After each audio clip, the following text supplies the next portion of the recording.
বলছে রব্বানা জালামনা, এর পিছন থেকে বলে সুযোগ পেলে আমি তোকে ছাড়বো না। আল্লাহ নবী আমার আসর নামাজের পরে সাহাবায়ে হুজুরদের নিয়ে বসলেন। ও আমার সাহাবারা, আমি রাসূল পাক সাল্লাল্লাহু আলাইহি ওয়াসাল্লাম দুনিয়া ছেড়ে বিদায় নেব, পর্দা নিয়ে চলে যাব। আমি রাসূল তো বেশি দিন থাকবো না। এই নবী কি বলেছেন যে আমি বেশি দিন থাকবো? তাহলে নবী তো আমাদের মতো। মুহাম্মাদুন বাশারুন লাইসা কাল বাশারি ইয়াকুতুন হাজারুন লাইসা কাল হাজারি। আল্লাহর নবী বললেন আমি রাসূল পাক সাল্লাল্লাহু আলাইহি ওয়াসাল্লাম দুনিয়াতে বেশি দিন থাকবো না, বিদায় নিয়ে চলে যাব। আমার বিদায় নিয়ে চলে যাওয়ার পরে, আমার পর্দা নেওয়ার পরে আমার যে মাজার মুকাদ্দাসটা হবে, ওই মাজারটা যারা জিয়ারত করবে, আমার আল্লাহ পাক তাদের সমস্ত জীবনের গুনাহকে মাফ করে দেবেন। জোরে বলুন সুবহানাল্লাহ। হযরতে আনাস হুজুর শুনলেন, উসমান হুজুর শুনলেন, আবু বকর শুনলেন, উমর ফারুক শুনলেন, হযরতে আব্দুল উজ্জা শুনলেন। সব সাহাবারা শোনার পরে কারো চোখে পানি নাই, কিন্তু আবু বকর হুজুরের চোখে পানি। আল্লাহ নবী বললেন, ও আমার প্রাণপ্রিয় সাহাবা আবু বকর, কি জন্য তুমি কাঁদো? ইয়া রাসূলুল্লাহ, হাবিবাল্লাহ, আপনি যে কথাটা বললেন ভারতের জমিনে যাদের বাড়ি হবে, আপনার মাজারটা যারা জিয়ারত করতে পারবে না, ফ্রান্সের জমিনে যাদের বাড়ি হবে, আপনার মাজারটা যারা জিয়ারত করতে পারবে না, তাদের কি জীবনের গুনাহটা মাফ হবে না? আল্লাহ নবী বললেন, সাহাবারা কেন মাফ হবে না?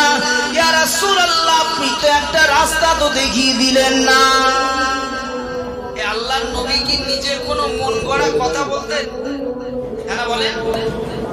যতক্ষণ না আল্লাহ পাক নবীর উপরে ওহী পাঠাতেন, নবীদের আমাদের মতো নয় যে আমাদের নবী কত আসলাম চালিয়ে দিলাম, কোথায় গিয়ে ঠেকি আর না ঠেকে সে কোনো জ্ঞান নেই।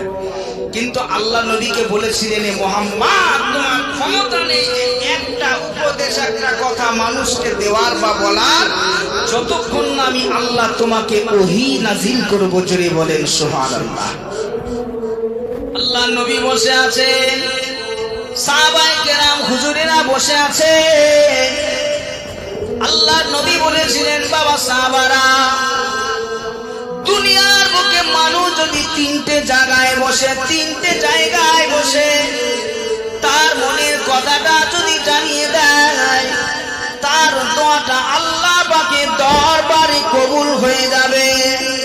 কিন্তু আমরা দুনিয়ার মানুষ সমস্ত জায়গাটা বেছে নিয়েছি, তিনটে জায়গা থেকে আমরা বিরত রয়েছি।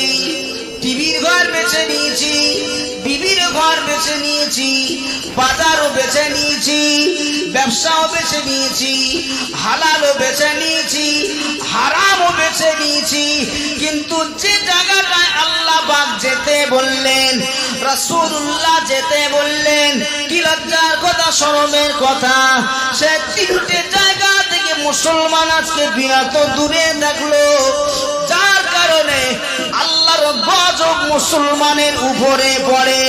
এ মুসলমানের ছেলেরা, এ আমার আব্বারা ভাইরা, আপনি একটা হিন্দু পণ্ডিতের কাছে যাবেন, সে আপনাকে বলবে সোজা রাস্তায় চলো। একজন খ্রিস্টান পাদ্রীর কাছে যাবেন, সে আপনাকে বলবে সোজা রাস্তায় চলো। একজন গির্জার চার্চের কাছে যাবেন, সে আপনাকে বলবে সোজা রাস্তায় চলো। একজন ভালো আলেমের কাছে যাবেন, সেও বলবে আপনাকে সোজা রাস্তায় চলো। তাইলে কোন রাস্তায় আপনি চলবেন সেটা কিন্তু আপনার দায়িত্ব। এ মুসলমানের ছেলেরা, আল্লাহ যখন মায়ের গর্ভে আমাকে আপনাকে পাঠায়, মা আর বাপের নাপাক পানিতে যখন তৈরি করে, আল্লাহ যখন হাত দিল, আল্লাহ যখন চোখ দিল, আল্লাহ যখন ব্রেন দিল, বিবেক দিল, বুদ্ধি দিল, দুনিয়ায় আসার পরে তার উপরে কি আল্লাহ দায়িত্ব আছে? আমাদের মা বাপ দুনিয়ায় জমি জায়গা নিয়ে কিছু হলে, সংসারিক পারিবারিক ম্যাটারে কিছু হলে আমরা জড়িয়ে যাই। আল্লাহ বলছে বান্দা উযকুরুল্লাহ যিকরান কাসীরা, আমি আল্লাহ পাক আমার জিকির যখন করিস, আমি আল্লাহ পাক সর্বদা সঙ্গে সঙ্গে বান্দা তোর জিকির করাটা শুরু করে দেই। জোরে বলুন সুবহানাল্লাহ। ও আমার ভাইজানেরা, নবী বললেন প্রথম নাম্বার হলো আল্লাহর ঘর মসজিদ, দ্বিতীয় নাম্বার হলো নামাজের পার্টি, 3 নাম্বার হলো বেহেশতের বাগান।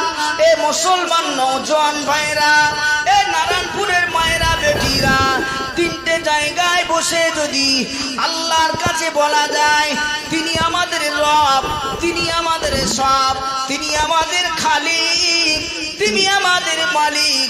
আল্লাহ বলছে বান্দা যখন আমার কাছে সুবহানা রাব্বিয়াল আযীম, যখন সিজদায় যখন রুকুতে যায়, তারপরে যখন বলে সুবহানা রাব্বিয়াল আলা, আমি আল্লাহ পাক ওই বান্দা সুবহানা রাব্বিয়াল আলা বলার আগে ওই বান্দার সমস্ত সাগীরা গুনাহকে মাফ করে দে। নারে দেখবে তাহলে আল্লাহ বলছে নামাজে আয়। আমরা দুনিয়ায় সমস্ত কিছু হয় নামাজ থেকে বিরত। এমনও মানুষ আছে নামাজ পড়তে যায়, দোয়ায় কুনুত জানে না, দরুদে ইব্রাহিম জানে না, দোয়ায় মাসুরা জানে না, আত্তাহিয়াতু জানে। চাচা ক বছর নামাজ পড়লে? বলে আমি পড়ছি আর 20-50 বছর হয়ে গেল। কপালে তো দাগ হয়ে গেল। হ্যাঁ, একটু আত্তাহিয়াতুটা বলো তো। বলে বাবা হাফ হয়, হাফ হয় না। মুসলমান হলো আলুর জাত। কিছু মুসলমান রয়েছে আলু কিন্তু সব জায়গায় লাগে। এ মুসলমান পুজোয়ও যাবে, মন্দিরেও যাবে, মসজিদেও যাবে, এটা কিন্তু ইসলাম নয়। রাসূল পাক সাল্লাল্লাহু আলাইহি ওয়াসাল্লাম ন্যায়ের বার্তা দিয়েছে, ঐক্যর বার্তা দিয়েছে, ইনসাফের বার্তা দিয়েছে। তাই বলে এই নয় তুমি মুসলমান তুমি পুজোয় গিয়ে মেতে যাও, ভুল বুঝবেন না। তুমি মদকে মাতলামো করো, এটা ইসলাম তোমাকে শিক্ষা দেয়নি। এ মুসলমান ছেলেরা, আব্বারা, এ নওজোয়ান ভাইরা, আজকে আমি আপনি মুসলমান হয়েছি বটে নামে, মুখে দাঁড়িয়ে আছে পা পর্যন্ত জামা, কিন্তু হারামও খাওয়া এখনো ছাড়তে পারলাম না, নিজের সুদও খাওয়া ছাড়তে পারলাম না, কিবত পরচিন্তা পরচর্চা ছাড়তে পারলাম না। কিসে তুমি বি মুসলমান, দাবিদার মুসলমান? আল্লাহ শরিয়াতের বিধানটা, আল্লাহ শরিয়াতের রাস্তায় চলবে। আপনি যদি মানেন ইমানদার, না যদি মানেন আপনার জন্য কঠিন আযাব। ও মুসলমানেরা, সারা পৃথিবীর মোল্লা মৌলবী, সারা পৃথিবীর আলেম হাফেজ যদি নামাজ না পড়ে আল্লাহর কোনো ক্ষতি হবে? হ্যাঁ না বলে, আল্লাহর কোনো ক্ষতি হবে? তাহলে আমরা নামাজ পড়বো কেন? একটা মানুষ যদি নামাজ পড়ে তার নামাজ কি ভেবে কবুল হয়, তার নামাজ কি ভেবে কবুল হয়, ওই মানুষটা নিজে নিজে বুঝতে পারবে। জোরে বলে আমি নামাজে দাঁড়িয়েছি, আমি ইন্নিয়া জিয়াতু ওয়াজিয়া লিল্লাযী ফাতারাস সামাওয়াতি ওয়াল আরদা হানিফা ওয়া মা আনা মিনাল মুশরিকিন। আমি নামাজ পড়ার আগে জায়গায় দাঁড়িয়ে দোয়া বললাম, নিয়ত করলাম, আমি নামাজে দাঁড়িয়ে গেলাম। নামাজ পড়তে পড়তে নিজের মনে মনে একটা আলাদা রকম শান্তি পাওয়া যায়। আর যারা দুনিয়ার লোভে লালায়িত আছে, ওই মানুষটা নামাজে যখন দাঁড়াবে ছটফট করবে কখন তাড়াতাড়ি শেষ হবে। ওর মুখ থেকে হয়নি আমি তাড়াতাড়ি বাড়ি যাবো, আর বাচ্চাটা কি করছে? দুনিয়ায় সন্তান কি আমাদের? জন্ম দিয়েছি আমরা, রিজিকের মালিক কে? আল্লাহু খায়রুর রাযিকিন। আল্লাহ বলছে বান্দা তুমি তালাশ করো, আমি আল্লাহ তোমার জন্য দিয়ে দেবো। জোরে বলে আল্লাহ তালাশ করতে বলেছেন, আমরা কি করি? তালাশ করার পরেও আমরা আল্লাহর নামজার করি, আমরা শুকরিয়া আদায় করি না। বিশাল জোরে তুফান উঠেছে, বাড়ি যখন দোলে তখন বলে আল্লাহ তুমি আমাকে বাঁচাও, আযান দেয়। সম্মান কমে গেল, বলে ওই মিস্ত্রি ভালো ছিল বলে, কলমের গোলাটা ভালো ছিল বলে এখন ঘরটা পড়ে না, কখন পড়ে যেত বলে না, এটাকে বলা শুকনো বেইমান। এ মুসলমানের ছেলেরা, ও নওজোয়ান যুবকেরা, ও মায়েরা, বোনেরা, বেটিরা, আল্লাহকে মানতে যদি হয় মানার মতো মানো। বেলালকে এত মারা মেরেছিল, বেলাল হুজুরের জিহ্বাতে পাথর মেরেছিল, পেরেক মেরেছিল। বেলাল হুজুরের এমন করে আপনার উটের সঙ্গে দুম্বার সঙ্গে দড়িটা বেঁধে দিয়েছিল। বেলাল হুজুর মরুভূমি রাস্তায় ছোটে, বেলাল হুজুরের গা থেকে রক্ত ঝরে, বেলাল হুজুরের গা থেকে এত জোরে রক্ত ঝরে। বেলাল তবু আঘাত আঘাত আঘাত বলা বন্ধ করিনি। বেলাল বলেছিল, ও ইহুদিরা, তোমরা আমাকে যতই মারো না কেন, আমি বেলাল আমার আল্লাহ বলা কখনো কেউ বন্ধ করতে পারবে না। জোরে বলুন সুবহানাল্লাহ। আমার আব্বা জান ভাই জানেরা, ও নবীর উম্মাত উম্মাতিরা, আল্লাহ নবী মসজিদে নববী শরীফে যখন ইমাম হতেন, সাহাবায়ে কেরাম গণেরা হুজুরেরা এত খুশি হতেন যে আল্লাহ পাক জানাকে না পাঠালে জমিন হতো না, আসমান হতো না।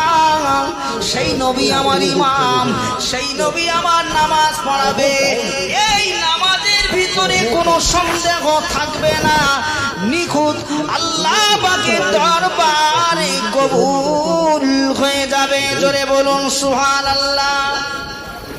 তাহলে মাহফিল দেওয়ার উদ্দেশ্য কি? এখানে কিছু শিখবার বিষয় রয়েছে, শেখার বিষয় রয়েছে। হুজুর আওয়াজ করে গেছে যে স্বামী যখন মারা যাবে, স্বামী যখন মারা যায় দুনিয়ার জমিনে, ওই স্বামীর সঙ্গে দ্বিতীয়বার যদি বিবাহ করার পরিস্থিতি থাকে করো, তবে না করা ভালো। তার থেকে শিক্ষা নিতে হবে আম্মা জান আমিনার। জোরে বলেন সুবহানাল্লাহ। এই যে মাস নবী পাক সাল্লাল্লাহু আলাইহি সাল্লাম দুনিয়াতে এসেছিলেন, আমরা সকলেই জানি, বারই রবিউল আওয়াল। আচ্ছা, রাসূলুল্লাহ দুনিয়াতে যখন আসলেন, আল্লাহর গায়বী মদদ থেকে কি আল্লাহর রাসূলকে ভালো রাজপ্রাসাদ রাখতে পারতেন না? আল্লাহর হাবিব রাহমাতুল লিল আলামিন। তাহলে কেন আল্লাহর রাসূলকে আম্মা জান আমিনার ভাঙা কুটিরে রেখেছিলেন? প্রশ্ন একটা। আল্লাহর নবীর আব্বা জান ভাইদের মধ্যে কত নম্বর ছিলেন? ছোট ছিলেন। আর দেখবেন প্রত্যেক বাড়িতে যারা ছোট হয়, ওর ঘরের খেজুরের তা আব্দুল্লাহ যখন শাম দেশে গেলেন, ওটা ওর ঘরে গেলেন, উতবা গেলেন, এমন করে সমস্ত নবীর যারা ভাই ছিল সকলেই গেছে, কিন্তু আল্লাহর নবীর আব্বাজান আব্দুল্লাহ আরে চাষ তো খালা তো যাহেব তো আছে, করতে করতে আসার সময় গরমের অসুখে ইন্তেকাল করলেন। তাও হবে। ভাইরা বলছে এখান থেকে বাড়ি অনেক দূর, রাস্তা, এখানেই কাফন দাফন করে মাটি দিয়ে করতে হয়েছিল আপন স্থানে। প্রত্যেক বিবিরা কিন্তু আশায় থাকে বিদেশে যায়, কোনো কাজে যায়, যখন ফোন করে যে হ্যালো আমি বাড়িতে যাচ্ছি, ওই স্ত্রী খাওয়াটা উঠে যায় যে আমার স্বামী কখন আসবে, আমি একটু মুখটা দেখবো, তার সাথে দুটো আলাপ পরিচয় ভালো কথা বলবো, ঠিক না? আম্মা জান আমিনা বসে আছে যে আমার স্বামী কখন আসবে, আব্দুল্লাহ খবর পেয়েছে আসছে, আমি তার সঙ্গে একটু সালাম নেব, ভালো সংবাদ আমি। এ মুসলমানের ছেলেরা, নওজোয়ান যুবকেরা, আল্লাহর নবী সাল্লাল্লাহু আলাইহি ওয়াসাল্লামের আব্বা জান আব্দুল্লাহ শাম দেশে ব্যবসা করতে গিয়ে আসার পথে গরমের অসুখে ইন্তেকাল করলেন। ভাই আমার, দোস্ত আমার, ওই কথাটা আব্দুল মুত্তালিবের কানে চলে গেল। আব্দুল মুত্তালিবের চোখে পানি, এতগুলো ছেলে ছিল, কিন্তু আমার ছোট ছেলে দুনিয়া ছেড়ে বিদায় নিল। বড় কষ্ট লাগে, বড় ব্যথা লাগে, কিন্তু বৌমার কাছে কথা কিন্তু বলতে পারে না। কাঁদবে, কথা বৌমাকে বললেন। আম্মা জান আমিনা আব্দুল মুত্তালিবের কাছে এসে বলছে, আব্বা জান আপনার সমস্ত ছেলেরা বাড়ি এলো, আপনার বেটা আব্দুল্লাহ কেন এখনো বাড়ি এলো না? দাদু মুত্তালিব আম্মা জান আমিনাকে শ্বশুর আব্বা হয়ে আমিনাকে বলেছিল, ও মেয়ে আমিনা, তকদির তোমার এত ভালো, নসিব তোমার এত ভালো, এত কুলুন্তি আল্লাহ নসিব করেছে, তোমার স্বামী আমার বেটা আব্দুল্লাহ দুনিয়ার জমিনে বেঁচে নাই। আম্মা জান আমিনা শুনে আম্মা জান আমিনার চোখে পানি, আম্মা জান আমিনার চোখে যখন পানি চলে এলো, হাউ হাউ করে কাঁদতে লাগলো। সেই দেশের একটা নিয়ম ছিল, কোন জীবিত মানুষ যদি হিন্দু মেয়ে স্বামী মারা যায়, ওই স্বামী যদি মারা যায়, ওই মেয়েটাকে তাকে জ্বলন্ত চিতায় পুড়িয়ে মারা হতো। ইতিহাসে সাক্ষ্য দেয় সতীদাহ প্রথা। আর কোন মোল্লা মেয়ে যদি স্বামী মারা যেত, ওই মেয়েটাকে স্বামীর গন্তব্যস্থল জায়গায় থাকা হতো না, তাকে অন্য একটা নিরালা জায়গায় রাখা হতো। বিচার বসেছে, আব্দুল্লাহ বলছে যদি হয় অন্য জায়গায়, এ বাড়িতে নয়। মন্তর দল বেশি ছিল, সেটা মানতে হবে না বলে। সবারই কথা মেনে আম্মা জান আমেনাকে অন্য জায়গায় মক্কা গোত্রের বাবার জিরা ভাইয়েরা সে জায়গাতে রাখা হলো পাতা কুঠির ঘরেতে। ও মুসলমানের ছেলেরা মেয়েরা, বলুন তো দেখি, কোন মায়ের যদি গর্ভে বাচ্চা আসে, এখন তো হসপিটাল হয়েছে, নার্সিং হোম হয়েছে, ডাক্তার রয়েছে, বাড়িও আল্লাহর রহমে ভালো হয়েছে, ওই মেয়েটাকে যদি কোনো কুঠির ভাঙা ঘরে রাখা হয়, কোন মানুষের দুঃখ কষ্ট লাগে না? লাগে না? লাগবে। প্রসব যন্ত্রণা সাংঘাতিক কষ্ট। আমিনা যখন চলে গেছে, ও মুসলমানের ছেলেরা, ও নওজোয়ান যুবকেরা, আম্মা জান আমিনা যখন চলে গেছে, নবীর চাচা আব্বাস তিনি বলছে, ভাই আমার বেঁচে নাই, তবে আমার ভাতিজা আমার বিবি আমার ভাবির গর্ভেতে সন্তান রয়েছে আমি শুনেছি, কবে হবে জানি না, তবে আগের থেকে নিয়ত করে নিলাম আমার ভাতিজার বাপ নাই, আমার ভাই বেঁচে নাই, আমার ভাতিজা যখন দুনিয়াতে আসবে, আমি চাচা আব্বাস আমার ভাতিজার পক্ষে থাকবো। জোরে বলে নিয়ত করে নিয়েছে। আমরা যদি কোনো এতিম বাড়ি আছে কি করি, ধরেন কোন একটা এতিম গরিব বাড়িতে কিসে পড়ে, কি বৃত্তান্ত, অনেক রকম জিজ্ঞাসা করি। আর এতিমের মালটাকে আমরা সর্বসময় কিন্তু খাওয়ার চেষ্টা করি, তাই না? চাচা বাপ ভাই মারা গেছে, চাচা চিন্তা করছে তো মাছ কখন দেওয়া যায়, হাফ মাছ না ফুল মাছ, ও তো জানে ছুটতে পারবে না, হাফ মাছ দিলে একটু ডিস্টার্ব আছে, গ্রামের লোকজন ফুল মাছ দিতে হবে। আল্লাহ কোরআন শরীফে 30 পারায় বললেন, আর ওয়াইতাল্লাযী ইউকাযযিবু বিদ্দিন, চেনো তোমরা কি চেনো ধর্মকে কারা মানে না? ফাযালিকাল্লাযী ইয়াদউল ইয়াতীম, এতিমকে যারা ভালোবাসে না, ওয়ালা ইয়াহুদ্দু আলা তুআমিল মিসকিন, যারা মিসকিনের সঙ্গে খারাপ আচরণ করে, মাহশার ময়দানে আল্লাহ পাকের হুতামা জাহান্নাম থেকে তাদের জন্য কঠিন শাস্তি রয়েছে। আমার কথা নয়, আপনি এতিমের সঙ্গে কেমন ব্যবহার করবেন আপনার পরিচয়। আল্লাহ আর এক জায়গায় বললেন, ফাআম্মাল ইয়াতীমা ফালা তাকহার ওয়া আম্মাস সাইলা ফালা তানহার ওয়া আম্মা বিনিমাতি রাব্বিকা ফাহাদ্দিস। এ বান্দা, আমি আল্লাহ দুনিয়ায় তোকে ঘুড়ির মতো ছেড়ে দিয়েছি, কোথায় যাবি যা, দিল্লি যাবি, ফ্রান্সে যাবি, ইতালি যাবি, লন্ডনে যাবি, আমেরিকা যাবি, ইসরায়েলে যাবি, ফিলিস্তিন যাবি, কোথায় যাবি যা, কিন্তু মনে রাখিস সময় যখন হয়ে যাবে, এক সেকেন্ড কিন্তু এদিক ওদিক দলাদলি হবে না, আমি আল্লাহ আমার ডাকের সাড়া দিয়ে আসতে হবে। জোরে বলেন সুবহানাল্লাহ। আম্মা জান আমিনার গর্ভে আছে রাসূল পাক সাল্লাল্লাহু আলাইহি ওয়াসাল্লাম 12 রবিউল আউয়াল সুবহে সাদেক দিন বলে নবীকে আমার কাছে চাই, রাত বলে নবীকে আমার কাছে চাই। আল্লাহ বলছে আমি রাসূলকে কোথায় দেব আমি জানি তাই। এমন করে দিন আর রাতের মধ্যে স্থলে, দিন আর রাতের মিডিল পজিশনে সুবহে সাদেকের সময় আল্লাহ পাক নবীকে ধরা দামে আম্মা জান আমিনার ঘরে পাঠালে। প্রশ্ন জাগে ধনী বুড়ি কে ছিল? আমাদের যখন করবে কোন, এখন তো বাড়ি হয় না, সব নার্সিং হসপিটালে হয়। আগেকার কথা বলছি, ধনীরা থাকতেন, তাই না?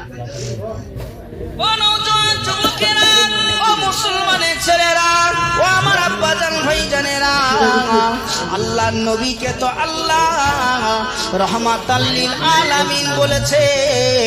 আর সেই নবী দুনিয়াতে আসবে, সাহায্য কার লাগবে বাবা?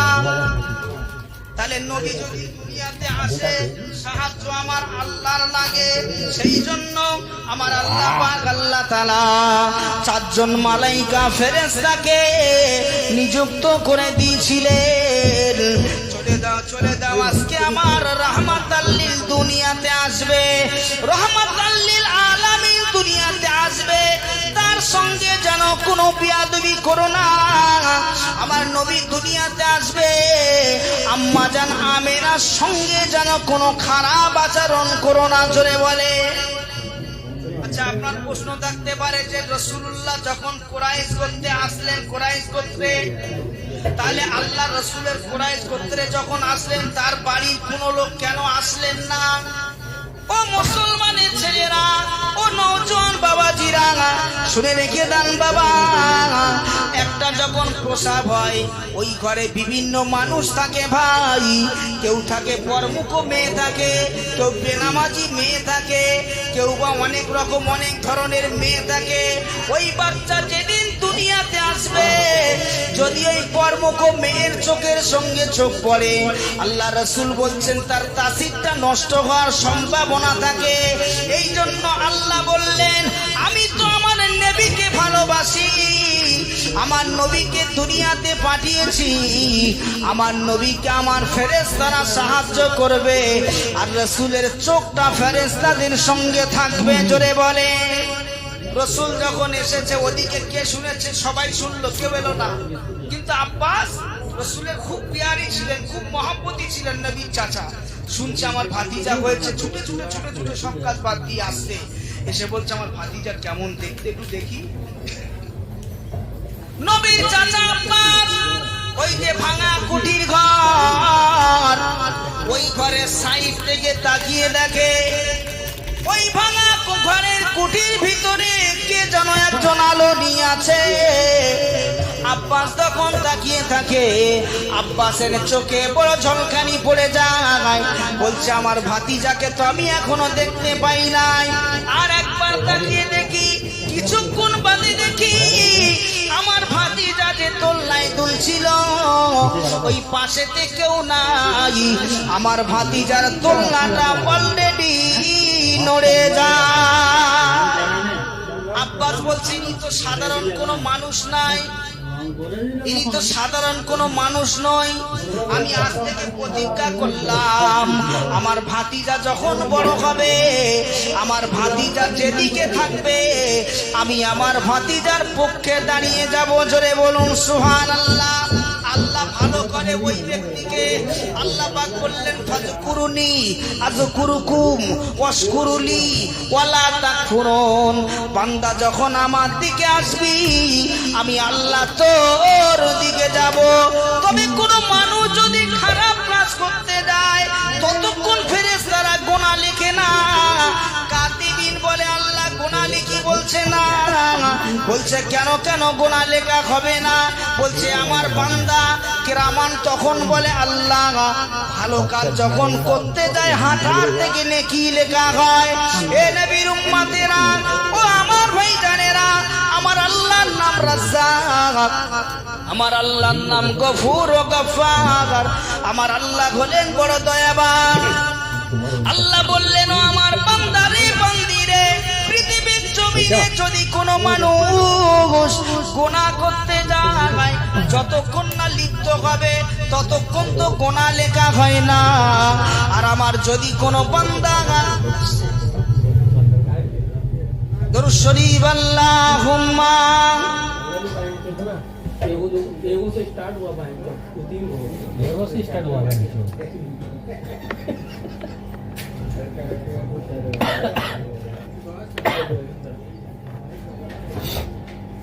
দরুদ শরীফ আল্লাহুম্মা আচ্ছা পাটি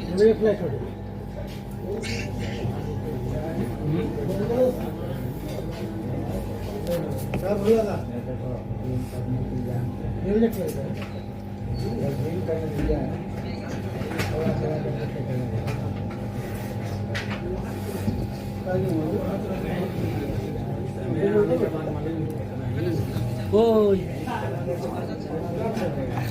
কাল সকালে যাবে তো নাকি আল্লাহুম্মা সাল্লি আলা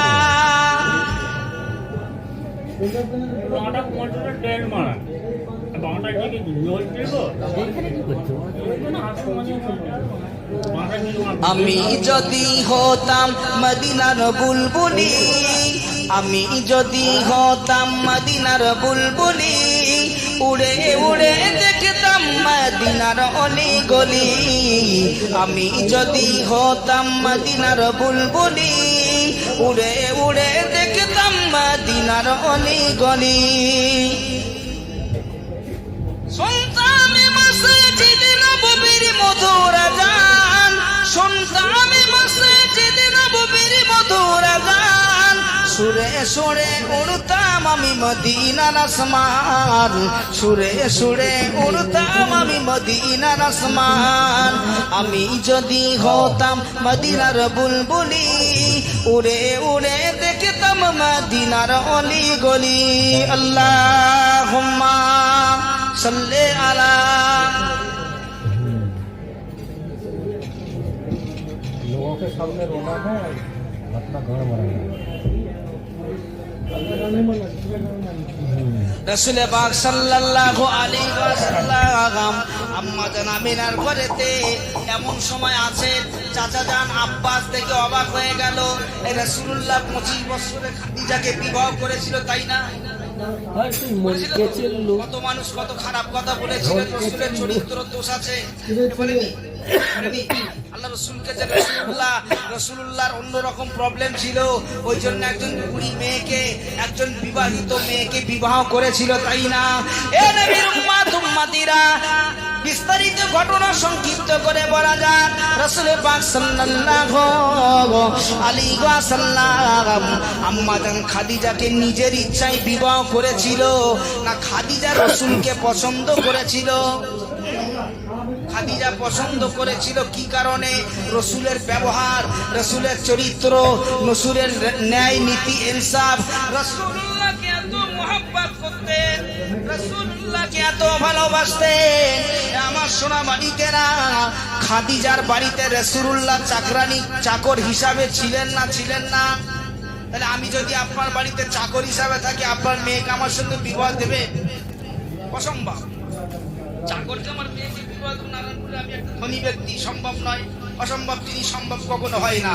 তাহলে রাসূলুল্লাহ যার বাড়িতে চাকর হিসাবে ছিলেন, সেই তিনি রাসূলকে কেন বিবাহ করলেন? খাদিজার জীবন দশায় লিখে গেছেন, ইতিহাসে বলে গেছেন।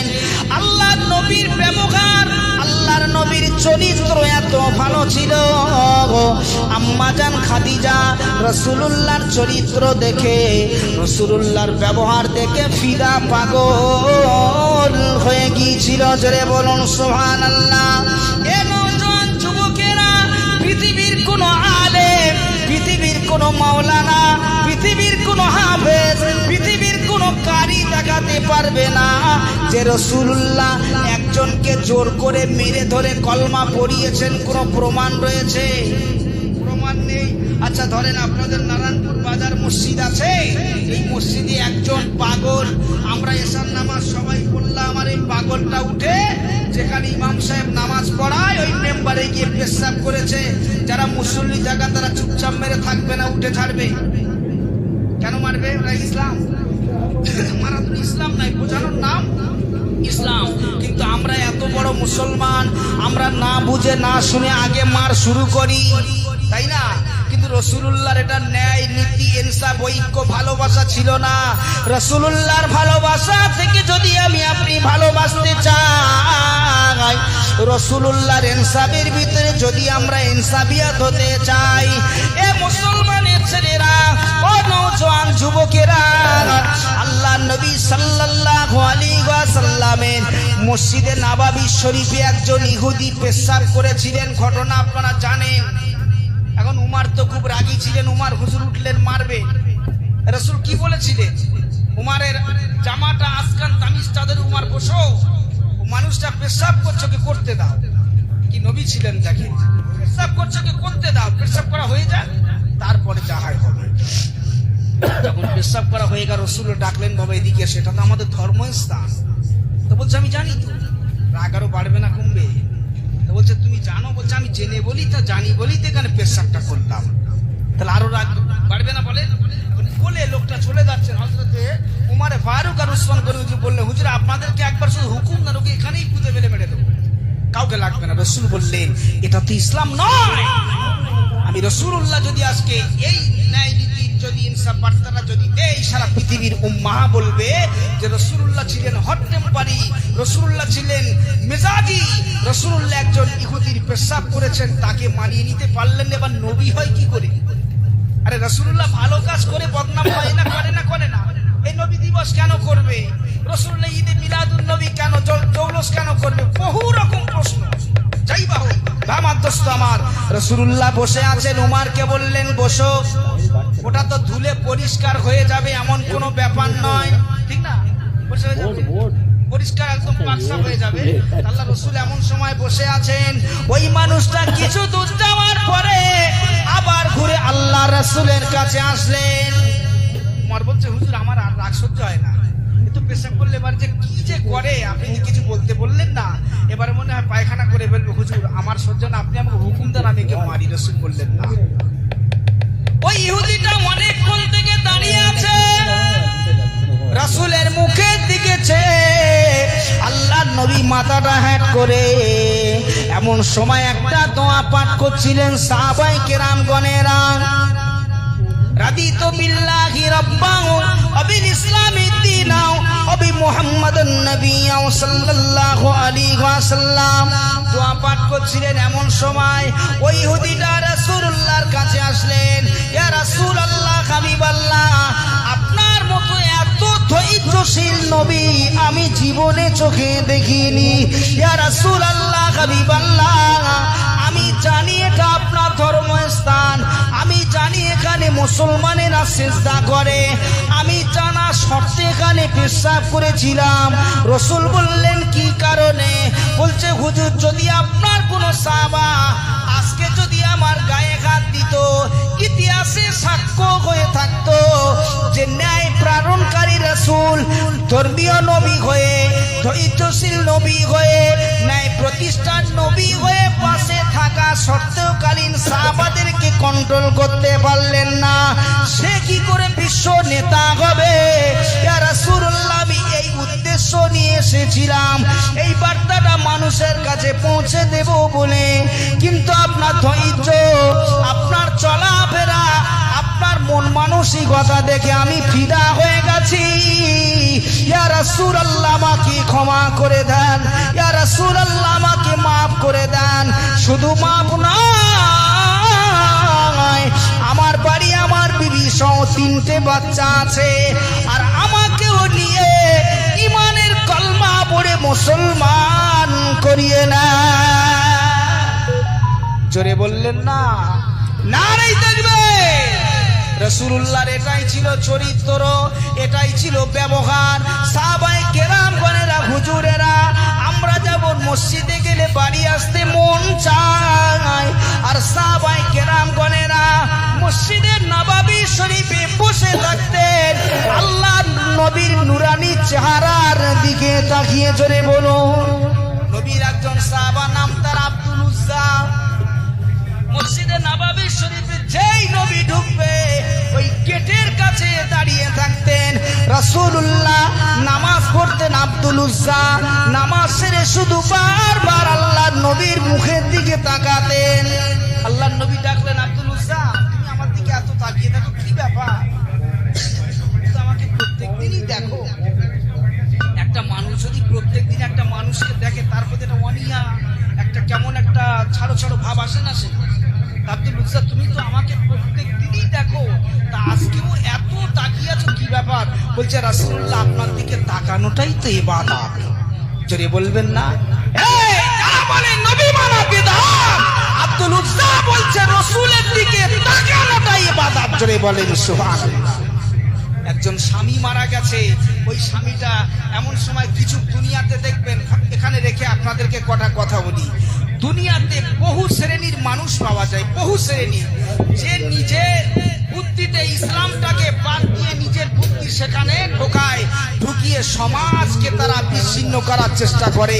জেনে রাখবেন দুনিয়ার জমিনে, পৃথিবীর জমিনে ইসলাম এমন একটা জিনিস, ইসলাম হচ্ছে টিউব, যত হাওয়া দেবেন তত বুলবে, পানিতে ডোবালেও জীবনে বুড়বে না, যত চুবাবেন তত টিউ ঠেলে ওঠে না, বড় টিউ হলে ও বুড়বে না। ইসলামটা হচ্ছে রাসূলুল্লাহ চলে গেছেন, ইসলাম চলে গেছে, থেকে গেছে।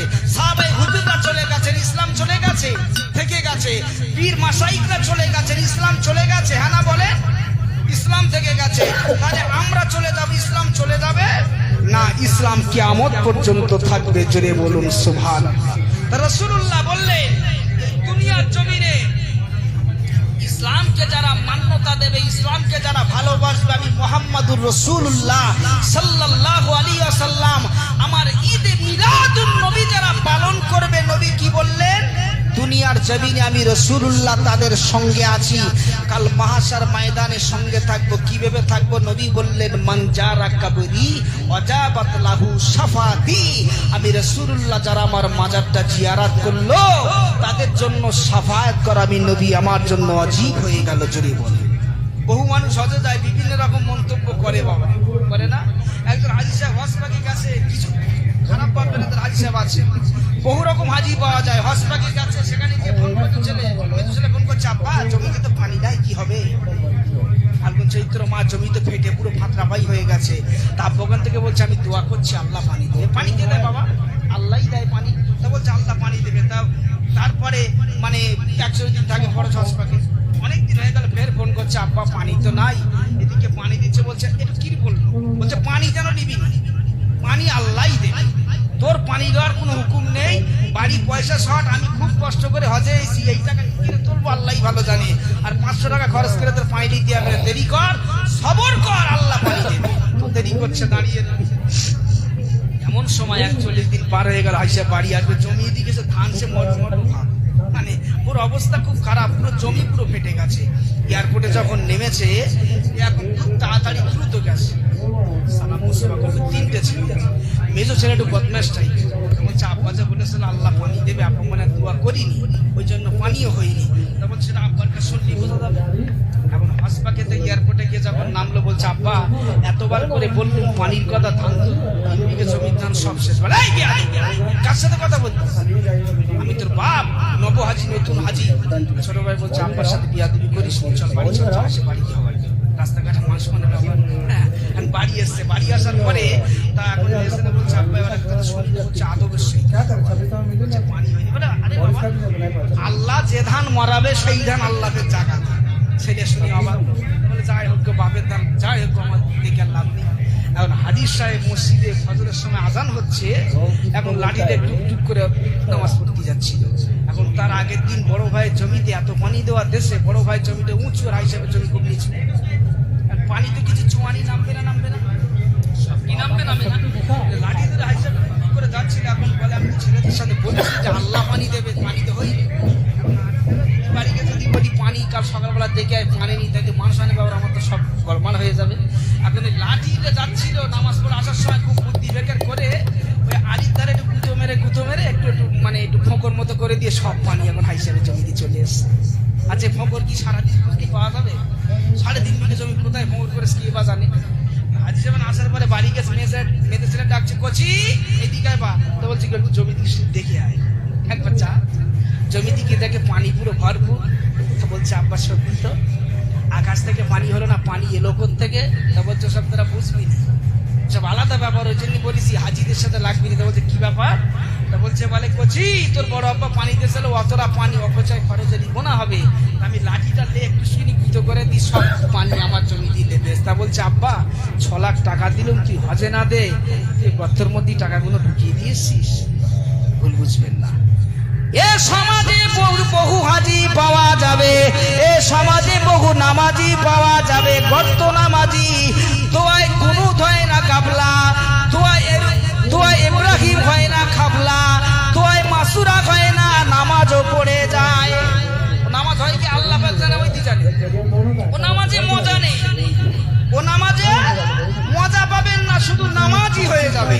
আমার ভাইয়েরা বাবাজিরা, ও মুসলমানের ছেলেরা মেয়েরা, ও আমার মায়েরা যারা এসেছেন বাবা, স্বামীকে সেবা করতে হবে, সেবা করার মতো। এখনকার সুইটি পিউটি এদের এমন ভাব, এমন চলাফেরা, শুধু বলে উই ওয়ান্ট জাস্টিস, চাই ঠিকই আছে, বিচার চাই, বিচার পাওয়া যাক।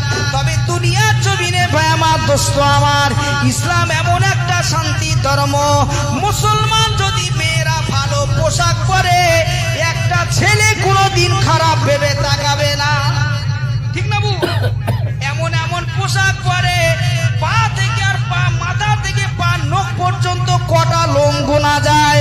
ও ভাইরা বাবাজিরা মুসলমানেরা, আল্লাহ কোরআন শরীফে বললেন, আল্লাহ পাক বললেন দায়ুসুল ইয়াদখুলুল জান্নাত, দায়ুস কখনো জান্নাতে যাবে না।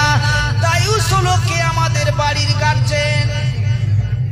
আমার মেয়েটা কলেজে পড়ে, ডিরুজি কলেজে যায়, ওই মেয়েটার এমন বিশ্রী পোশাক, আমি বাপ, আমি বড় ভাই, আমি মেজো ভাই কোনোদিন মানা করলাম না। ও মুসলমানের ছেলেরা ভুল আমায় বুঝবেন না, কোন ধর্মের আঘাত নয়, আমি আমার ধর্মের কথা বলি। ইসলাম ধর্মে লেখা রয়েছে, একটা মেয়ে যদি মার্জিত পোশাক পরে, একটা মেয়ে যদি সুন্দর করে যদি চলে, বোরকা পরলে পর্দা হয়, এটা নয়। হয় কি এখন তো যা বোরকা পরছে সব টাই, ঢিলা পরে ও সব দেখা যাচ্ছে, টাইটও সব দেখা যাচ্ছে, ভুল বুঝবেন না। তাহলে আজকে আমরা মুসলমান জলসা দিয়ে কি হবে? যদি আমার বাড়ির মেয়েটাকে আমি সংশোধন না করতে পারি, বাড়ির স্ত্রীকে যদি আমি সংশোধন না করতে পারি, নিজে যদি না পরিবর্তন হতে পারি, চাঁদা চাওয়াও বেকার, তোলাও বেকার। ভুল বুঝলেন না? এ নবী পাকের উম্মত উম্মতিরা, রাস্তায় যেমন গাড়ি চলে, টায়ার টিউ ছাড়া তো গাড়ি চলে না। টিউ যদি খারাপ হয়, টায়ার যদি ভালো হয়, বেশিক্ষণ চলবে? এখান থেকে লাউয়ানি পারে যেতে হবে না, 4-5 বার লিক হবে, কারণ টিউ খারাপ, বুঝলেন না? গরমের সময় তো মুসলমানের মেয়েরা, আমাদের বাড়ির মায়েরা হলো টিউর চার। যদি মনে করে লাউহাটি বাজারে যাব, যা অসুবিধা নাই। যদি মনে করে ইকো পার্কে যাব, যা অসুবিধা নাই। তবে টায়ারের মতো শক্ত হয়ে যাস, যদি টিউর মতো খারাপ হয়ে যাস, দুপা আগালে কিন্তু লিক হয়ে যাবি। ভুল বুঝবেন না। এ মুসলমানের ছেলেরা মেয়েরা, ইসলাম দুনিয়ার জমিনে শান্তির বার্তা দিয়েছে, ন্যায়ের বার্তা দিয়েছে। আপনাদের মনে আছে আম্মা জান আয়েশার সঙ্গে একজন একটা সাহাবার মিথ্যা অপবাদ দিয়েছিল, আল্লাহ ওহী বন্ধ করে দিয়েছিলেন। রাসূল পাক সাল্লাল্লাহু আলাইহি ওয়াসাল্লাম, আল্লাহর নবীকে আল্লাহ পাক ওহী বন্ধ করেছিলেন, কিন্তু রাসূলুল্লাহ আম্মা জান আয়েশার ঘরে গিয়ে খবর নিতেন, আয়েশা তুমি কি খেয়েছো? এটা রাসূলের বিবাদ ছিল, রাসূলের চরিত্র ছিল, রাসূলের ব্যবহার ছিল। আর আমাদের 3-4টে বাচ্চা হয়ে যাওয়ার পরে স্ত্রী ভালো লাগে না, মানে আটকা করলে ভালো হয়, নতুন নতুন ভালো লাগে, বুঝলেন? খারাপ ভাববেন না। দুনিয়ার জমিনে ভাই আমার দোস্ত আমার মুসলমানেরা, আল্লাহর নবী বললেন তুমি মা মায়ের মতো থাকো, তুমি পিতা তুমি বাবা বাবার মতো থাকো। বাবার জায়গায় মা যদি বসে যায়, মায়ের জায়গায় বাবা যদি বসে যায়, সমাজ কিন্তু গন্ডগোল হয়। ও মুসলমানের ছেলেরা মেয়েরা, ও নারায়ণপুরের মায়েরা বেটিরা, ভাববেন না টাকা আছে বলে সব হয়।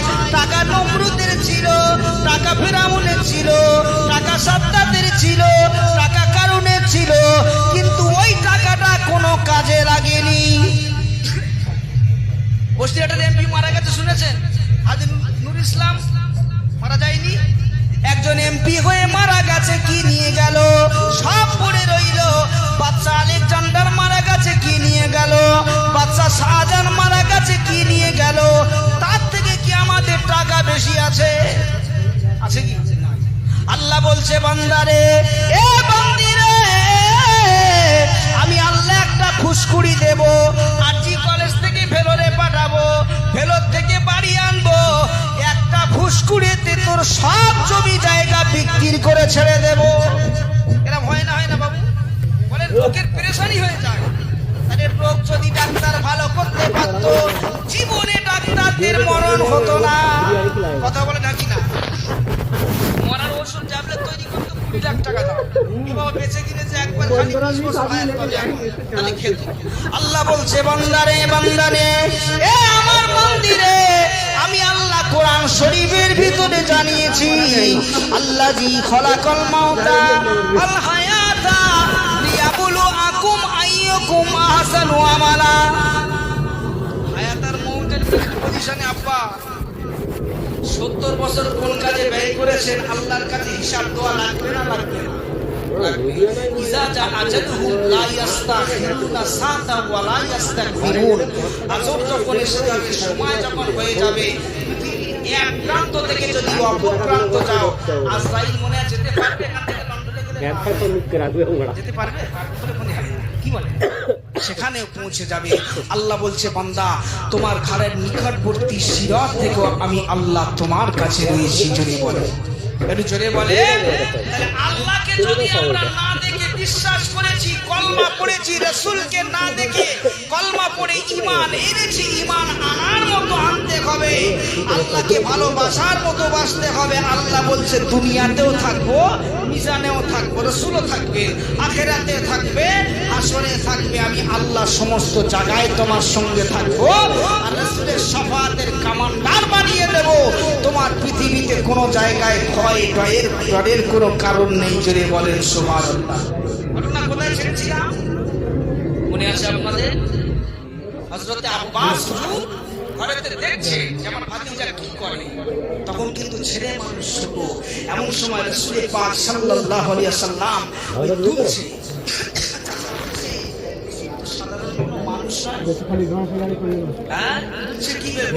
ঝড় ঝড় ঝড় নূর যে খোদা তোর মদিনায় বয়, আজ প্রভাতী সেতাই হতে মন যে আমার চায়। ঝড় ঝড় ঝড় নূর যে খোদা তোর মদিনায় বয়, আজ প্রভাতী সেতাই হতে মন যে আমার চায়। শুনছেন আব্বাস দেখছে যে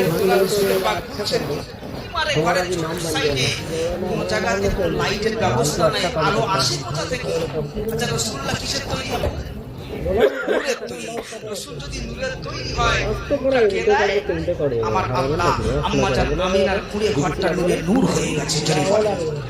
এমন সময় সবাই আসে, সেই সময়টা দেখো ঘরটা আমার শরীর বস্তা রাখা জানেন না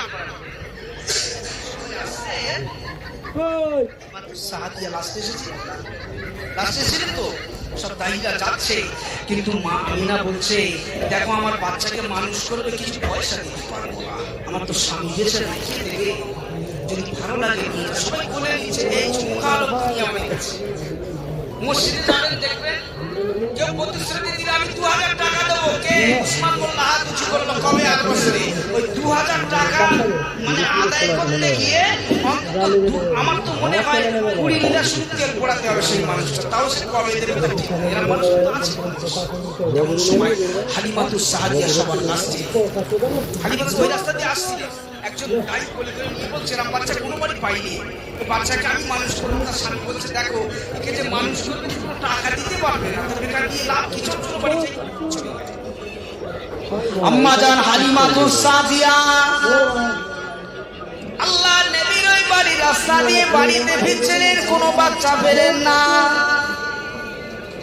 হালিমাতুস সাদিয়া ওই বাড়ির সামনে যখন যায়, স্বামীকে বলছে আমার স্বামী একটু দাঁড়িয়ে যান, অনেক দাহি শুনেছি এই বাড়ি এসেছে। একটা দাহি পিছন থেকে বলছে হালিমা ওই বাড়ি বেকার যাস না, তুই ওই বাচ্চাকে মানুষ করবি, বেকার টাকা পাবি না, আমাদের সাথে চলে আয়। হালিমা গেছিলে? হ্যাঁ, হালিমা গেছিলে? যাইনি। কার হুকুম ছিল? আল্লাহর হুকুম। আরে হালিমার নাম তো সারা পৃথিবীর কোনায় কোনায়, সারা বইয়ের পাতায় পাতায় আল্লাহ পৌঁছে দেবে, এই জন্য জোরে বলেন সুবহানাল্লাহ। হালিমা তুসাদিয়া ও জায়গাতে স্বামী দাঁড়িয়ে আছে, বলছে স্বামী চলো যাই। বিবির কথা স্বামী যদি না শোনে, এই বিবির কথা স্বামী যদি না শোনে, তার মতন কপালে দুঃখের কারণ নেই। বিশ্বাস করে। এখন ধরেন কোন স্বামীকে বিবি 14 দিন কি 10 দিন কি 20 দিন বলছে এই কাজটা করো, যদি না করে ওই বিবি এমন মুখ মোড়ন দিয়ে থাকবে, আপনার লাখ টাকা ইনকাম করে বাড়ি এসে শান্তি পাবেন না। বিশ্বাস করে। সবাই আপনাকে পিড় করে, বাড়ি যদি আপনার বিবি না মানে তার মতো কষ্ট আর আছে বাবু? যে কি হচ্ছে, এত টাকা ইনকাম করি বিবি আমাকে মানে না কেন? আর যেই বিবি তো সেই টিভি, সাংঘাতিক ব্যাপার। যাই হোক, এখন স্বামী বলছে হালিমা তো সাদিয়া তুমি ভালো প্রস্তাব দিয়েছো, বলছে চলো যাওয়া যাক। এ নওজোয়ান যুবকেরা, আম্মা জান হালিমা তো সাদিয়া আল্লাহ নবীর বাড়ির মুখে তারে ঢুকলেন। আম্মা জান আমিনা বসে আছে। আম্মা জান আমিনা বলেছিল কে বোন আপনি? বলছে আমি দাহি হালিমা। বলছে আমার বাচ্চাকে আপনি যদি মানুষ করবেন, তার আগে আমার একটা প্রশ্ন আছে। আমার বাচ্চা মানুষ করলে কিন্তু কোনো পয়সা দিতে পারবো না। এই বাচ্চাগুলো কোথায় সরিয়ে দেন দোকান থেকে, বাচ্চাগুলো সরিয়ে দেন। দরুদ শরীফ আল্লাহুম্মা সাল্লি আলা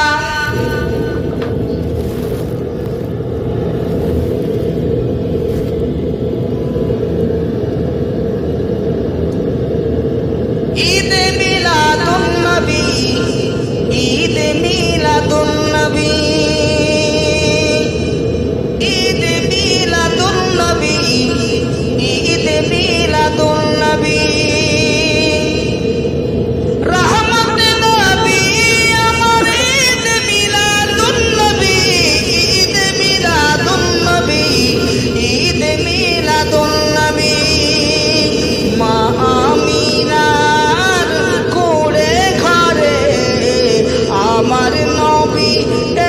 সবার পরে মা আমিনার কোলে ঘরে আমার নবী এলো সবার পরে।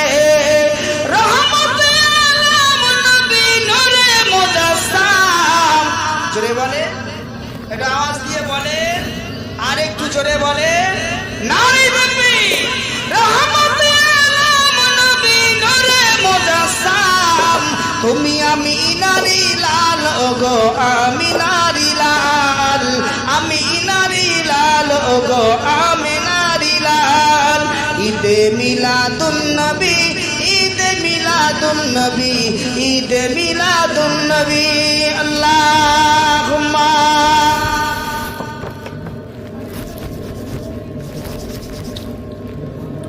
ওয়া আলা আলি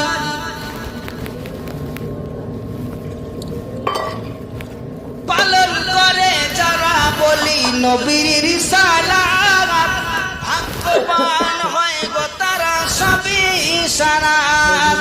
আমার নবী এলো দুনিয়াতে, ধন্য যার করে আমিনার কোলে। আমার নবী এলো দুনিয়াতে, ধন্য যার করে আমিনার কোলে। এতিম নবীর হয় না তুলনা, এতিম নবীর হয় না তুলনা।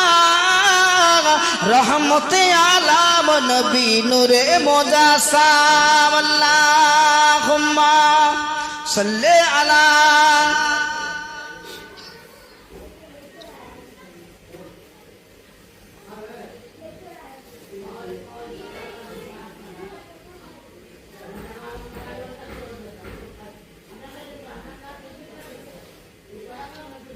আপনাদের অসুবিধা হয় না তো?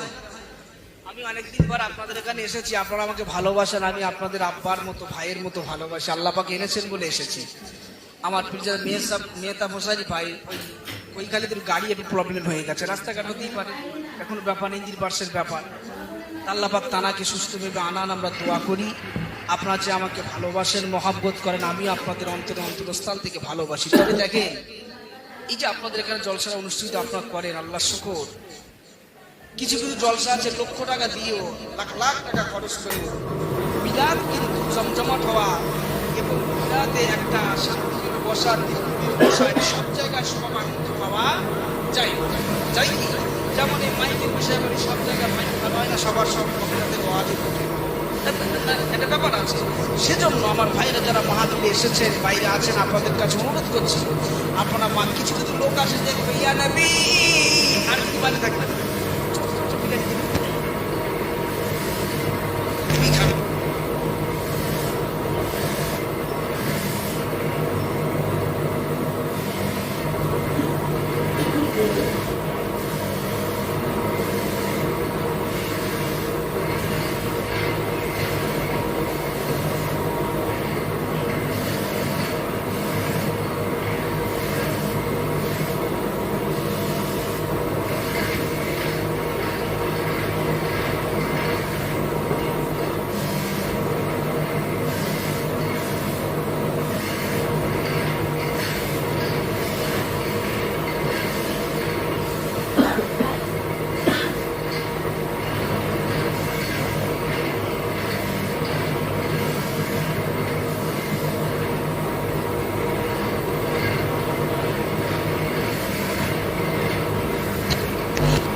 বানিয়ে ছাড়বে এই বাচ্চাটাকে মানুষ করার বিনিময়ে হালিমায়ের কিন্তু যাত্রায় ছিল।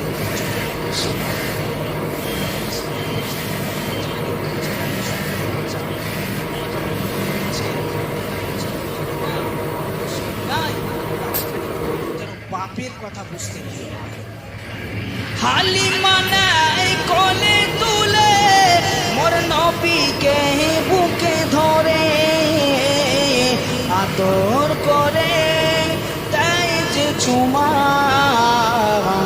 বনিয় গদয় গালে আমি না বলে কোন হালিমা মোরে তিন শিশুর কত বেদনা দুঃখ ব্যথা কখনো দিও না বাপ নাই কে হবে সাহারা মা হালিমা কোলে নিয়ে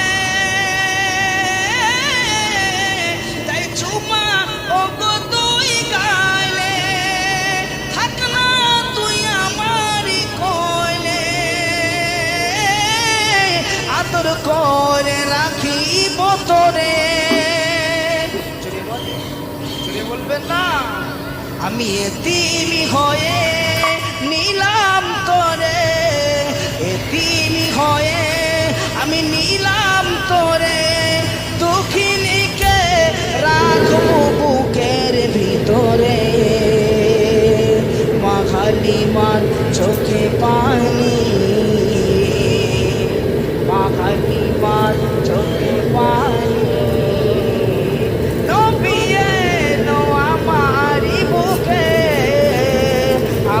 না বলে স্বর্ণ বন হালিমা মোর বেটাকে কষ্ট তুমি